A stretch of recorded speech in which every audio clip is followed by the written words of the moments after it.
Hello, hi, good morning. എല്ലാവർക്കും സുഖമല്ലേ? അപ്പം നമുക്ക് ബാക്കി കഥ കേട്ട് തുടങ്ങാം. കാരണം കുറച്ചുകൂടെ കഴിഞ്ഞ് കഴിഞ്ഞാൽ ഇപ്പം തന്നെ ശബ്ദകോലാഹലങ്ങളായി തുടങ്ങി. ഇവിടെ കുഞ്ഞുങ്ങളൊക്കെ എഴുന്നേറ്റ് തുടങ്ങി. ഇവിടെ നിങ്ങളുടെ നാട്ടിലിപ്പോൾ 4 മണി 5 മണിയൊന്നുമല്ല, നേരം വെളുത്ത് മണി 7:30 ആയി കഴിഞ്ഞു. അപ്പം ഞാൻ പള്ളിയിൽ പോയിട്ട് വന്നപ്പോഴേ ലേറ്റായി പോയി. അപ്പോൾ നമുക്ക് കഥ കേട്ട് തുടങ്ങാം. ഇനിയും ലേറ്റായാലേ കുറച്ചുകൂടി ശബ്ദകോലാഹലം ഇവിടെ കേൾക്കേണ്ടി വരും. ആദ്യം അവനൊന്നും അറിയാൻ പാടില്ല. ഒരിക്കൽ പോലും തൻ്റെ ഉള്ളിലെ ഇഷ്ടം അവൻ അവളോട് പറഞ്ഞിട്ടില്ല. പക്ഷേ എനിക്കറിയാം അവൻ്റെ പ്രാണനാണവൾ.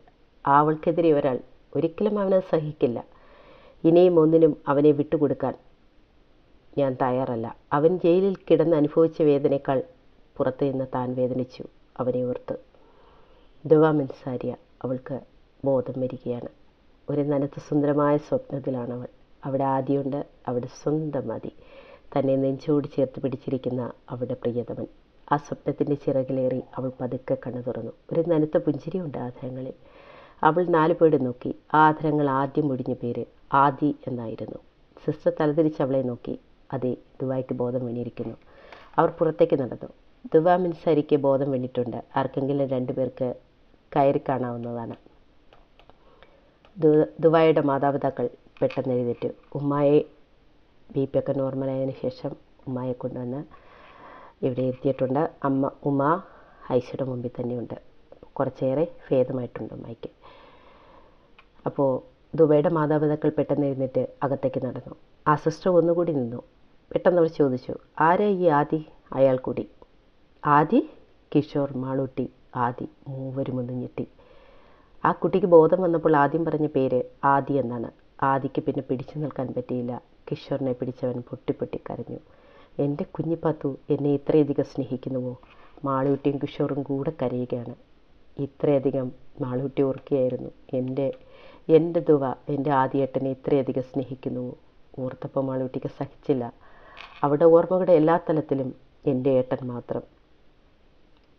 ICയിലേക്ക് കടന്ന് ദുവയെ കണ്ട ആ മാതാപിതാക്കൾക്ക് അവളെ കണ്ടതും അവരാകെ തകർന്നു പോയി. അത്രയ്ക്ക് മോശമായിരുന്നു അവരുടെ അവസ്ഥ. എനിക്ക് ഒന്നുമില്ല ഉപ്പ, ഉമ്മായോട് കരയാതിരിക്കാൻ പറയുന്ന ഉപ്പായോട് പറയുമ്പോഴും വേദന കൊണ്ട് ദുവായുടെ മുഖം ചുളിയുന്നുണ്ടായിരുന്നു.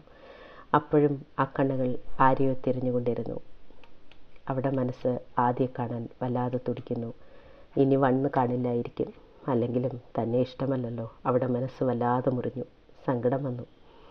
ദുവായുടെ മാതാപിതാക്കൾ പുറത്തേക്ക് വന്നു. ആ സിസ്റ്റർ പുറത്തേക്ക് വന്നു. ആദ്യം ആരാണ്? വരൂ.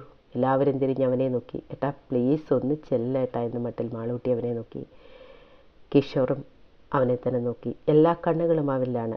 ആയിഷവും അവനെ നോക്കി. ഇബ്രാഹിം സേട്ടും. അവൻ പതുക്കെ എഴുന്നേറ്റു. അവൻ ആദി തൻ്റെ പ്രാണനെ കാണാൻ പോവുകയാണ്. ഒരിക്കൽ പോലും അവളോട് തൻ്റെ ഇഷ്ടം അവൻ പറഞ്ഞിട്ടില്ല. പക്ഷേ എന്നും അവൻ്റെ ഉള്ളിൽ തുടിച്ചത് മുഴുവൻ അവൻ്റെ കുഞ്ഞിപ്പാത്തുവിന് വേണ്ടി മാത്രമായിരുന്നു. ദുവ പതുക്കെ കണ്ണടച്ചു. ആ കണ്ണിൽ നിന്ന് കണ്ണീരടർന്നു വീഴുകയാണ്. ആ മനം ആദ്യം കാണാൻ വല്ലാതെ ആഗ്രഹിക്കുന്നു. ആ മനസ്സ് വല്ലാതെ തുടിക്കുന്നു ആദ്യയുടെ സാമീപ്യത്തിന് വേണ്ടി. ആദ്യം അവൾ കരികിലെത്തി. ആ കിടപ്പ് അവൻ്റെ നെഞ്ച് പൊട്ടിപ്പോകുന്നത് പോലെ തോന്നി. അവൻ പതുക്കെ ആ കാതോരം വിളിച്ചു, കുഞ്ഞിപ്പാത്തൂ. എന്തോ? ദുവ വിളി കേട്ടു. അവൾ ഞെട്ടിക്കണ്ണു തുറന്നു. സ്വപ്നമാണോ? അല്ല. അവൾ അന്ന് ആദ്യമായി അവൻ്റെ കണ്ണുകളിൽ ഒരു കടലോളം സ്നേഹം കണ്ടു. എത്ര നിയന്ത്രിച്ചിട്ടും ആദിക്കത് ചെയ്യാതിരിക്കാൻ കഴിഞ്ഞില്ല. അവൻ്റെ അധരങ്ങൾ അവൻ പോലും അറിയാതെ ആ നെറുകയിൽ, ചുണ്ടിൽ, കവളിൽ ഒക്കെ പരതി നടന്നു. തൻ്റെ പ്രാണൻ്റെ ആദ്യ ചുമരച്ചുടിൽ ദുവയുടെ കണ്ണുകൾ താനേ അടഞ്ഞുപോയി. അപ്പോൾ ബാക്കി നമുക്ക് നാളെ കേൾക്കാം. Okay, by.